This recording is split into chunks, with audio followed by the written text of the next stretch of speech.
please subscribe and don't forget to press the bell icon to get notified whenever we upload a new video. नमस्कार, आप देख रहे हैं आखिरी सौदा। मैं हूं प्रदीप पंड्या। नमस्कार और मैं हर्षदा सावंत और भारतीय बाजारों की चाल आपकी स्क्रीन पर लेकर आएंगे। आपको यह भी बताएंगे कि अगले 1.5 घंटे में आपकी कारोबारी रणनीति क्या होनी चाहिए। कल की भी तैयारी आज ही कर देंगे, लेकिन पहले मार्केट की स्थिति आपकी स्क्रीन पर लेकर आते हैं। और दरअसल जैसे जैसे दिन चढ़ा है हालत बिगड़ती हुई दिखाई दे रही। विदेशी बाजारों से संकेत सुबह में इतने खराब नहीं थे, वो नर्म थे, लेकिन जैसे जैसे हम दोपहर की ट्रेड में आए हैं बिकवाली बढ़ी हुई है, क्योंकि विदेशी बाजारों में आप देखिए डाउ फ्यूचर्स की हालत काफी खस्ता। जब पिछली बारी हमारी नजर गई थी ये लगभग 190 अंकों की गिरावट पर ट्रेड कर रहा था। अब भी आप अगर गौर करेंगे तो डाउ फ्यूचर्स के साथ साथ बाकी यूरोपीय बाजारों में भी 1 से आधे से 1% की गिरावट कायम है। खासकर जर्मनी का मार्केट नेशनल लेवल से कुछ रिकवर जरूर कर चुका है, लेकिन अब भी आप देखिए वहां पर सेल साइड की पोजीशंस बनी हुई हैं। डाउ फ्यूचर्स पर एक बार ध्यान दें, ये 190 पॉइंट नीचे था, अब भी 150 अंकों से ज्यादा की गिरावट, 162 अंकों का नुकसान। तो इसने इनफैक्ट अब बाजार का मूड बिगाड़ा है और भारतीय बाजारों में हर ऊपरी लेवल पर लोगों ने सिर्फ और सिर्फ बिकवाली के सौदे किए हैं। निफ्टी देखिए 10,646, एक समय ऐसा था कि हम 10,600 को भी चैलेंज कर रहे थे। निफ्टी बैंक भी निचले लेवल से एक अच्छी रिकवरी दिखाने में कामयाब जरूर हुआ है, लेकिन अब भी अगर आप ध्यान दें तो 150 अंकों से ज्यादा का नुकसान बना हुआ है इंडेक्स पर। मिड कैप्स की भी हालत खराब ही है। ऐसे में बेयर ट्रेड आज लोगों ने जबरदस्त तौर पर लिया है, वही आपकी स्क्रीन पर लेकर आएंगे और उसके साथ आपको दिखाएंगे भी कि कहां पर थोड़ी बहुत तेजी की पोजीशंस बनती दिखाई दी हैं। लेकिन देखिए मंदी के सौदे जो बाजार में पड़े हैं आज, उसमें अलग अलग स्टॉक्स हैं और अलग अलग सेक्टर्स हैं। वेदांता और बाकी मेटल कंपनियां, इसमें हिंडाल्को, टाटा स्टील जोड़ लीजिए, सेल जोड़ लीजिए, नैल्को जोड़ लीजिए। दरअसल चीन से जो पीएमआई के आंकड़े आए हैं वो बेहद खराब हैं और उसी ने सेल ऑफ को ट्रिगर किया है। आज एशिया में ज्यादातर समय मेटल्स के दाम नीचे फिसले हैं, उसी का असर आज इन मेटल कंपनियों के शेयरों पर भी देखने को मिला है। जेएसपीएल सबसे ज्यादा मार खाता हुआ, 6% की गिरावट इसमें बनती दिखाई दी है। सुबह में कमजोर खुले और इन स्टॉक्स में अब हम देख रहे हैं बिकवाली सिर्फ और सिर्फ बढ़ी है। इसी के साथ अगर कुछ और सेल साइड या फिर बेयर ट्रेड्स आपके सामने लेकर आए तो यहाँ पर आप ध्यान देंगे कि अदानी ग्रुप के शेयरों में भी बिकवाली की पोजीशन आई है। दरअसल ये रिपोर्ट्स है बाजार में कि प्रमोटर्स 5 से 6 हजार करोड़ रुपए रेज करना चाहते हैं और इसके लिए लिस्टेड कंपनियों में हिस्सेदारी बेचेंगे और इसका असर देखने को मिला है पोर्ट, एंटरप्राइजेस, पावर, ट्रांसमिशन, इन सभी कंपनियों में। दरअसल अदानी एंटरप्राइजेस सबसे ज्यादा मार खाता हुआ इसमें। एक ग्रुप के तौर पे हम कह सकते हैं कि आज का शायद सबसे बड़ा लूजर यही एक इंडस्ट्रियल ग्रुप है। सबसे ज्यादा गिरावट खास तौर पे अडानी एंटरप्राइजेस में देखने को मिल रही है। वहीं दूसरी तरफ आपको आइए बताते हैं कुछ एक ऐसे स्टॉक सेक्टर्स जहां पे तेजी भी है। इन्फोसिस आज का स्टार होना चाहिए क्योंकि इसने नए हाईज बनाए हैं आज के ट्रेड में इस तमाम कमजोरी के बीच। इसके अलावा आप देखिए ऑटो और ऑटो एंसिलरी, बजाज ऑटो खास तौर पे फोकस में है, अच्छे आंकड़े आए और इसके अलावा एंसिलरीज पे अमर राजा, सुंदरम फास्टनर्स मजबूत दिखाई देंगे। कुछ मोमेंटम स्टॉक्स जिन पे हमारी लगातार नजर है, ग्रेफाइट, एचईजी और रेन इंडस्ट्रीज को भी आज इस लिस्ट में जोड़ सकते हैं। ग्रेफाइट और एचईजी पे हमने आपको पिछले दिनों में बहुत सारे एफआईज की रिपोर्ट्स बताई हैं कि बड़े खिलाड़ी मानते हैं इस समय अच्छा एंट्री का लेवल है और देखिए इनमें तेजी का रुख जारी है।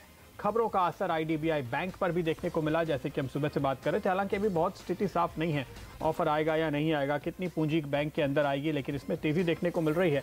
और आपको ये भी बता दें कि सरकारी बैंकों पे आपको नज़र रखनी चाहिए क्योंकि जिस तरह से खबर निकल कर आ रही है, बैंकर्स की एक बैठक चल रही है और इसमें समझा जाता है कि एक एसेट मैनेजमेंट कंपनी बनाने के बारे में फैसला लिया जा सकता है। सुनील मेहता कमेटी ने अपनी एक ड्राफ्ट रिपोर्ट सौंप दी है, इसलिए पीएसयू बैंक्स पर नजर रखिए।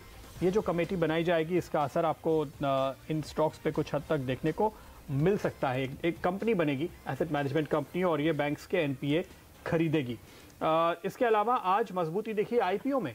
आईपीओ की लिस्टिंग शानदार रही, खासतौर पर राइट्स, हालांकि फाइन ऑर्गेनिक्स पे बुरा नहीं है पर राइट्स ने जो मजबूती दिखाई है, ये देखिए इस समय 215 के लेवल पर पहुंचता हुआ करीब करीब 16-17% का उछाल यहां पर देखने को मिल रहा है। एक लिस्टिंग के बाद की तेजी जो आप देख सकते हैं। इसके अलावा मिड कैप्स में कुछ स्टॉक्स एवेन्यू सुपरमार्ट, मैट्रिमनी.com और मोतीलाल ओसवाल जैसे स्टॉक्स हैं।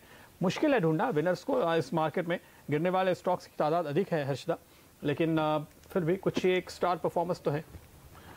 और आइए आगे बढ़ते हैं और हमारे साथ अब हम बात करेंगे आपके लिए आज का एजेंडा क्या होना चाहिए, किन स्टॉक्स पर होनी चाहिए आपकी नजर। ऑटो सेक्टर आज का स्टार परफॉर्मर दिखाई दे रहा है। ऑटो कंपनियों ने जून में जमकर गाड़ियां बेची है। मारुति, M&M, टाटा मोटर्स की जोरदार बिक्री और बजाज ऑटो सबसे खास तौर पे दिखाई दे रहा है। हमारे साथ CNBC आवाज के रिसर्च एनालिस्ट सोनम मेहता जुड़ रही है। सोनम, बताइए बजाज ऑटो पे खास तौर पे फोकस क्यों? प्रदीप, बजाज ऑटो के आंकड़े बेहद ही मजबूत दिखाई दे रहे हैं। पिछले 3 महीने का आंकड़ों का ट्रेंड मैंने निकाला और इन तीनों महीने में 4 लाख के ऊपर के यूनिट्स या फिर बिक्री कंपनी ने की है और ये बेहद ही मजबूत कही जा सकती है। अप्रैल तक कंपनी के आंकड़े कहे जा सकते हैं कि 3 लाख या फिर 3.5 लाख जितने रहते थे, लेकिन अप्रैल में जो ट्रेंड इन्होंने तोड़ा था वो यहाँ पर कंटिन्यू होता हुआ दिखाई दे रहा है। कंपनी से हमने बातचीत की और उसमें काफी चीजें जानने को आई है यहाँ पर कि रूरल मार्केट में बजाज ऑटो की जो पकड़ है वो और मजबूत होती हुई दिखाई दे रही है। जहां पे सबसे ज्यादा मोपेड्स बेचे जाते थे वहां पे बदले अब जो बजाज ऑटो की सिटी 100 का जो वेरिएंट है, जो एक लो प्राइस्ड है, वो उसकी बिक्री ज्यादा हो रही है, उसका डिमांड काफी ज्यादा हो रहा है। और लग्जरी साइड पे थोड़ा सा जो पल्सर 150 क्लासिक है उसकी बिक्री काफी जबरदस्त चल रही है और इसकी मदद मिल रही है। और एक्सपोर्ट मार्केट जहां पे कंपनी को सबसे ज्यादा दिक्कत आ रही थी नाइजीरिया मार्केट से, वहां पे एक बड़ा सपोर्ट मिल रहा है। ऑयल प्राइसेस में बढ़ोतरी का बड़ा फायदा नाइजीरिया मार्केट को मिलता है और वहां से बिक्री जबरदस्त बढ़ती हुई दिखाई दे रही है और इसी के कारण कुल बिक्री में इतना बड़ा जंप दिखाई दिया है इस क्वार्टर में भी, इस महीने में भी। और आप कह सकते हैं कंपनी बेहद ही कॉन्फिडेंट है कि एक्सपोर्ट्स जो है वो मजबूत आगे भी बनी रहेगी। ओके, तो बजाज ऑटो स्टार परफॉर्मर नजर आ रहा है बिक्री के लिहाज से इस समय। शुक्रिया सोनम आपका। हमारे साथ संदीप जैन जुड़ रहे हैं। संदीप, क्या व्यू है आपका, बताइए बजाज ऑटो में तेजी की राय देते हैं? देखिए, होल्ड की राय तो सर्टेनली है। तेजी की राय थोड़ा सा भी, वैसे नंबर्स बहुत अच्छे हैं सारे ही, 2 व्हीलर्स हो या 4 व्हीलर्स हो, कमर्शियल व्हीकल्स हो, और इन सब के नंबर्स अच्छे आए हैं। बट फिर भी मैं ये कहूँगा कि जिस तरीके का मार्केट का माहौल बना हुआ है और सबको देखते हुए थोड़ा वेट कर ले तो ज़्यादा अच्छा है। बाकी ओवरऑल फंडामेंटल्स में कोई इम्प्रूवमेंट दिख ही रहा है, वैसे इम्प्रूवमेंट है, कोई प्रॉब्लम है नहीं। और इकोनॉमी में भी डिमांड को लेकर, रूरल डिमांड को लेकर भी कोई प्रॉब्लम लगती नहीं है।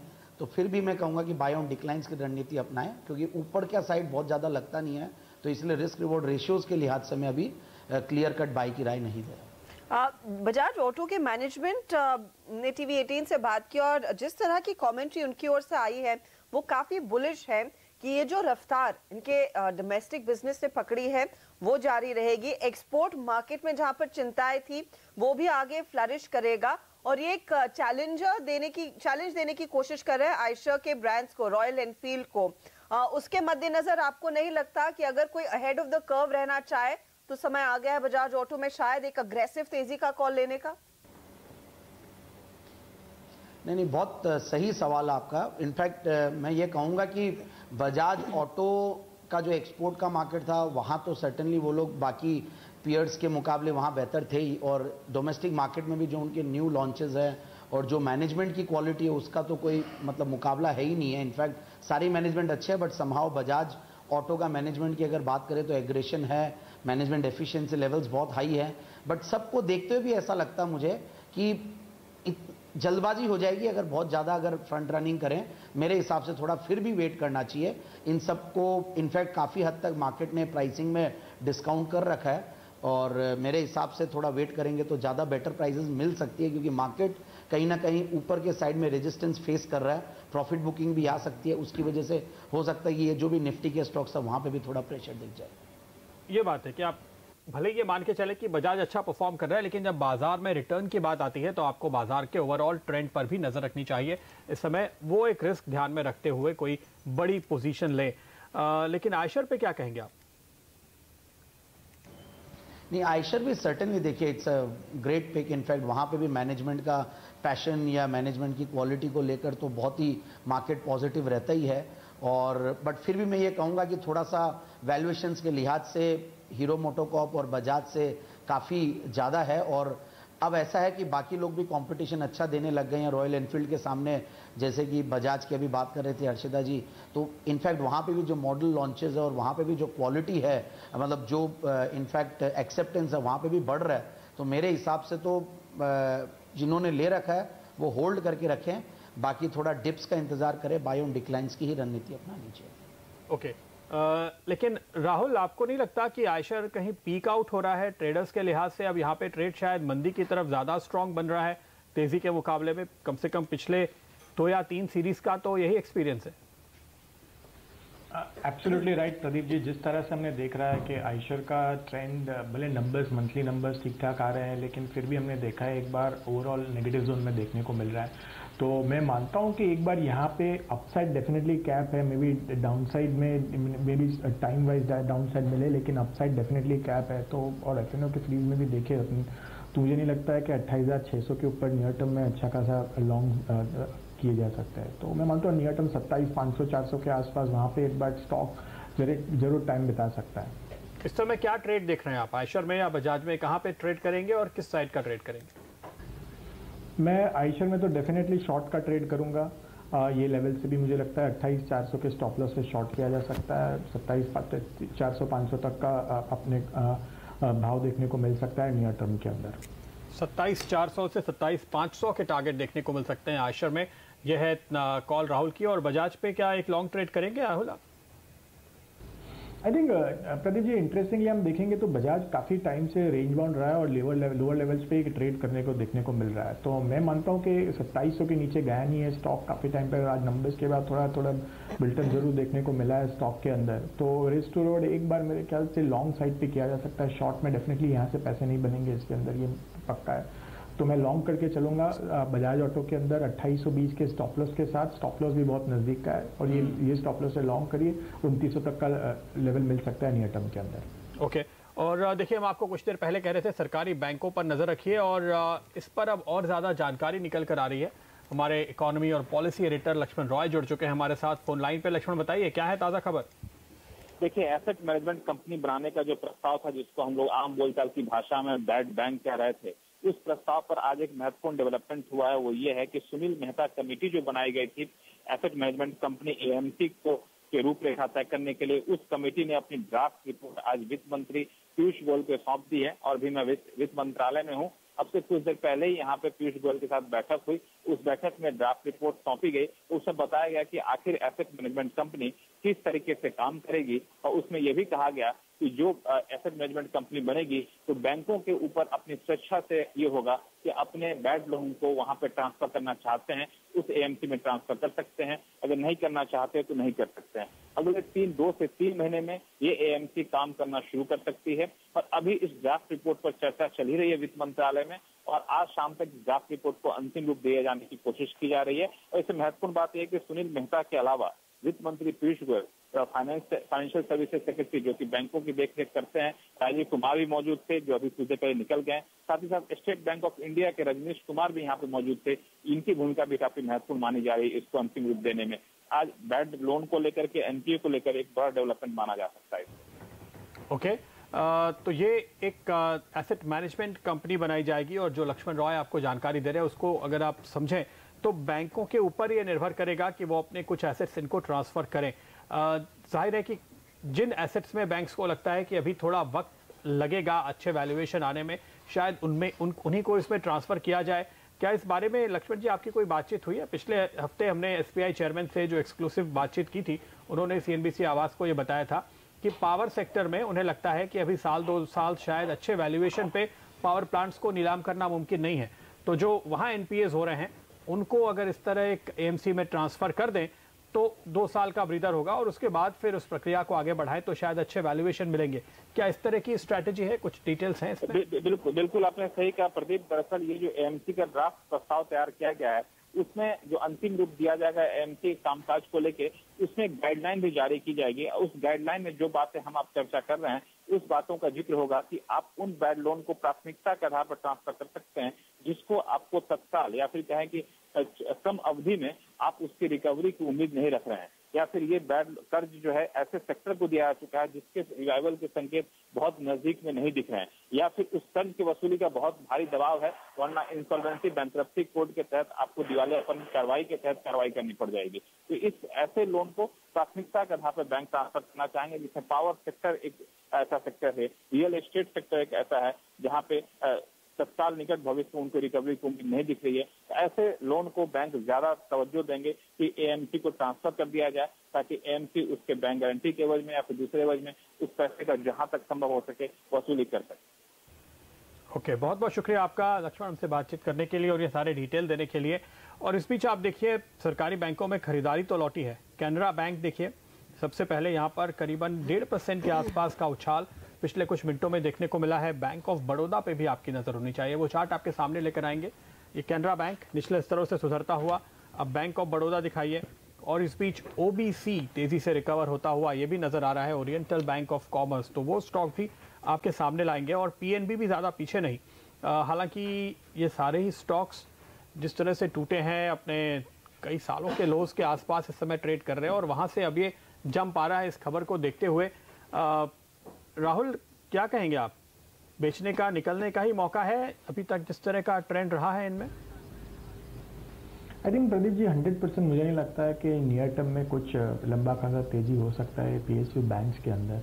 तो मेरे ख्याल से जहाँ पे भी बाउंस पे हमने शॉर्ट का ट्रेड बिठाया है तो 100 वहाँ पे पैसा बना ही बना है।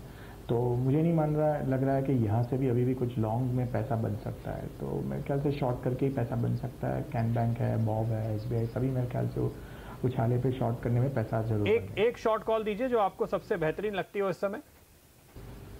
आई थिंक कैन बैंक को ही शॉर्ट किया जा सकता है अभी ये लेवल के अंदर। स्टॉक काफी रेंज में रहा है 230 और 260 के अंदर, तो ये भाव से शॉर्ट किया सकता है 255 के स्टॉप लॉस के साथ। टारगेट क्या होंगे?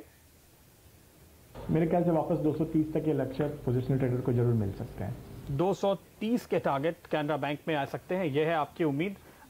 एक ये शॉर्ट दिखाई दे रहा है। अब तक हमने देखा है जो भी अच्छी खबर आती है उस पर ट्रेडर्स तो बेच के ही उसका फायदा उठाते रहे। जी हाँ प्रदीप, और वही आज स्थिति, हालांकि इनिशियल लेवल से रिकवरी आई, अब देखना यही है कि ये स्टॉक्स होल्ड करेंगे या नहीं, या फिर एक शॉर्ट की पोजीशन के साथ जाएंगे बाजार बंद होते होते। एक और स्टॉक है जो निफ्टी बैंक को काफी सहारा दे रहा है, उसी पर आगे चर्चा करेंगे, लेकिन फिलहाल लेंगे एक छोटा सा ब्रेक। आप लौटिएगा और उस स्टॉक पर नजरें रहेंगी, बने रहिए सीबीसी आवाज पर। निचले लेवल से एक अच्छी रिकवरी बाजार में इस समय सिर्फ 50 पॉइंट नीचे है निफ्टी, और निफ्टी बैंक देखिए जो 26,000 की तरफ टूट रहा था, 26,100 के नीचे गया था, 26,227 के लेवल्स के ऊपर आ चुका है। अब सिर्फ और सिर्फ 136 अंकों की गिरावट रह गई है, 300 पॉइंट नीचे था ये इंडेक्स। लेकिन ऐसे कुछ स्टॉक्स है जो खबरों के चलते आज एक्शन में है, और खासकर दोपहर के सेशन में यहाँ पर ज्यादा फोकस रहेगा। वरुण दुबे हमारे साथ है यही बताने के लिए। वरुण, देखिए सबसे पहले तो आज ऑटो नंबर्स फोकस में है, और M&M इस कंपनी के ट्रैक्टर सेल्स नंबर आए जो कि काफी बेहतर है। करीब 22% के आसपास का टोटल ट्रैक्टर सेल्स में उछाल देखने मिला है, और इस बार जो मदद मिली है वो डोमेस्टिक ट्रैक्टर सेल्स से मिली है, जहाँ करीब 24% के आसपास का उछाल देखने मिला है। हालांकि एक्सपोर्ट्स में करीब 13% के आसपास की गिरावट आई है। दूसरा है अशोक लेलैंड, यहाँ भी सेल्स नंबर काफी बेहतर है, टोटल सेल्स में करीब 28% के आसपास का उछाल देखा गया है। और तीसरा जो है वो है एस्कॉर्ट्स, यहाँ भी नंबर्स काफी बेहतर है, टोटल सेल्स में करीब 73% के आसपास का उछाल देखा गया है, जो कि काफी बेहतरीन है। इसके अलावा जिन स्टॉक्स में खबरों के चलते कहीं ना कहीं एक्शन देखने मिला, उसमें सबसे पहले बिल्ट और आईटीसी का काउंटर है, क्योंकि खबरें यहाँ ये आ रही है कि बिल्ट का जो तेलंगाना का यूनिट है हो सकता है वो आईटीसी खरीदे। इसके अलावा शेवियट, दरअसल इस कंपनी के 10 तारीख को बोर्ड की बैठक है, जहां बोनस इशू के ऊपर यहाँ चर्चा की जानी है। आईसीआईसीआई बैंक, आज इसमें बड़े सौदे हुए हैं, करीब 2.5 करोड़ शेयर्स के बड़े सौदे हुए हैं, और जो प्राइस था जिसपे सौदे हुए हैं वो 274 का था। तो इस लिहाज से देखें तो 730 करोड़ के आसपास के बड़े सौदे इस काउंटर पे हुए हैं। इसके अलावा बिनानी इंडस्ट्रीज, दरअसल बिनानी सीमेंट का जो केस था वो अब सुप्रीम कोर्ट ने एनसीएलटी को कह दिया है कि उसे एनसीएलटी में ट्रांसफर कर दिया जाए। तो अब अल्ट्राटेक की जो बिड्स है उसकी एलिजिबिलिटी जो है उसे एनसीएलटी डिसाइड करेगा। और सबसे आखिरी में 2 फार्मा कंपनीज, एक तो अरविंदो फार्मा, इस कंपनी को आइब्यूप्रोफेन का जो ओटीसी कैप्सूल्स है उसके लिए यूएस एफडीए का अप्रूवल मिल गया है। और नैटको फार्मा, इस कंपनी ने भारत में हेपेटाइटिस सी के ड्रग का एक फिक्स डोज कॉम्बिनेशन जो है उसे लॉन्च कर दिया है। शुक्रिया वरुण इस जानकारी के लिए। तो काफी एक्शन स्टॉक्स में जरूर देखने को मिला, और आईसीआईसीआई बैंक स्क्रीन पर फटाफट लेकर आएंगे, क्योंकि इसने एक रिकवरी की चाल खेली है और इसकी काफी मदद मिली है निफ्टी बैंक को रिकवर करने में 279 के लेवल्स। राहुल शाह, आपकी क्या सलाह होगी, क्या करे ट्रेडर्स इस समय? आई थिंक हमने देखा है कि आईसीआईसीआई बैंक ने हमेशा 274, 275 के आसपास सपोर्ट लिया है स्टॉक ने, और मल्टीपल टाइम वहाँ से हमने देखा था। फर्स्ट टाइम जब भी खबर आई थी ये चंदा कोचर की, तभी भी स्टॉक ने 270 के आसपास से मेरे ख्याल से वापस बाउंस मारा था।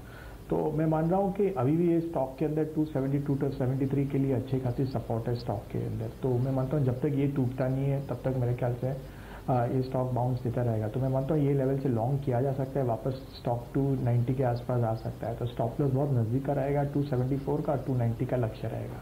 राहुल कह रहे हैं 290 के टारगेट के साथ आईसीआईसीआई बैंक में तेजी करें। प्रकाश, वेदांता के लिए भी क्या आप कहेंगे तेजी करें? देखिए बहुत शार्प रिकवरी है, जबरदस्त मूवमेंट देखने को मिला है पिछले मुश्किल से 20 मिनट के अंदर। बिल्कुल, और अच्छी बाइंग हुई है वेदांता में। मुझे लगता है इसका टेक्निकल टारगेट्स करीब 250 का होगा, एक कल जा सकता है, और स्टॉप होगा 235 का। बहुत अच्छा बेस बना हुआ है, जो अपमूव मिला है बहुत बढ़िया मिला है वेदांता में। तो काफी शानदार रिकवरी इन दोनों स्टॉक्स में। लेंगे एक छोटा ब्रेक, कुछ और स्टॉक्स रेडार पर हैं। शेवरीट में बोनस आ रहा है, ऐसे में आपको क्या स्टॉक लेना चाहिए ये जानेंगे संदीप जैन से ब्रेक के ठीक बाद।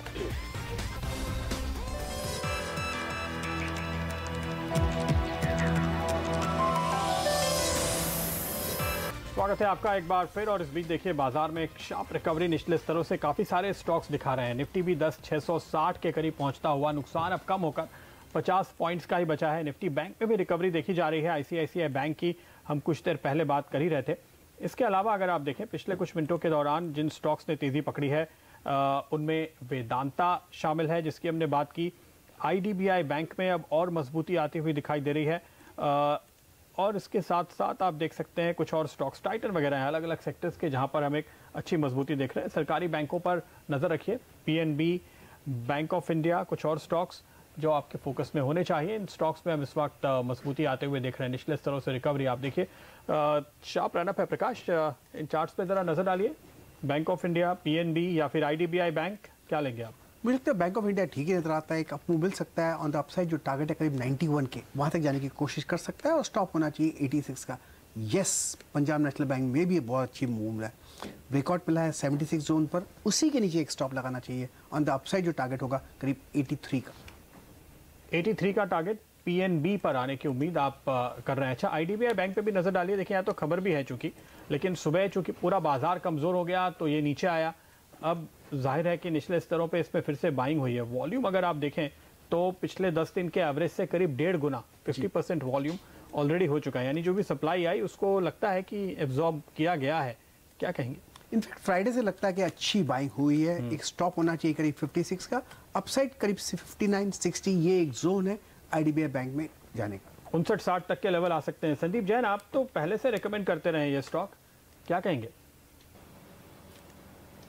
हाँ बिल्कुल, देखिए अच्छा खासा करेक्शन आया, और फिर जो ये न्यूज़ आई इनफैक्ट उसके बाद शार्प रिकवरी के बाद आज भी इनफैक्ट बना हुआ है। तो मुझे भी ऐसा ही लगता है कि देखिए ये 60-62 के जो लेवल्स है वहाँ तक ही जाएगा। वहाँ पे सर्टनली अच्छी खासी प्रॉफिट बुकिंग आएगी, और मोस्टली यही रेंज है जहाँ पे ज़्यादा से ज़्यादा एंट्री बनी हुई है। बाकी जिस तरीके से ये जो एएमसी आ रही है, जो अभी जो अनाउंसमेंट आया है, उसकी वजह से भी एक प्लस पॉइंट दिखा। बाकी मुझे I am not very gung ho about the whole development की, जिस तरीके से एलआईसी को दिया गया है और 15% तक उनको भी लाना, और मैनेजमेंट में वो आएंगे नहीं। हालांकि एक नए एमडी आ रहे हैं, बट ये सारी चीज़ों का कोई बहुत ज़्यादा पॉजिटिव इम्पैक्ट दिखता नहीं है। तो अपर लेवल्स पे तो सर्टनली प्रॉफिट बुकिंग आएगी, बट ये भी एक क्लियर हो गया कि डाउनसाइड भी बहुत ज़्यादा नहीं है।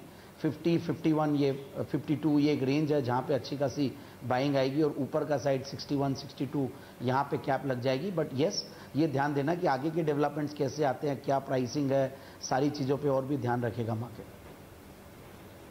ओके, तो फिलहाल आईडीबीआई बैंक टेक्निकली तो तेजी का मूड लग रहा है। 59 तक के लेवल आने की गुंजाइश बनती है स्टॉक में। लेंगे हम एक छोटा सा ब्रेक, लेकिन और कहां पर है आपके लिए मुनाफे कमाने का मौका बताएंगे आपको, लौटेंगे तुरंत।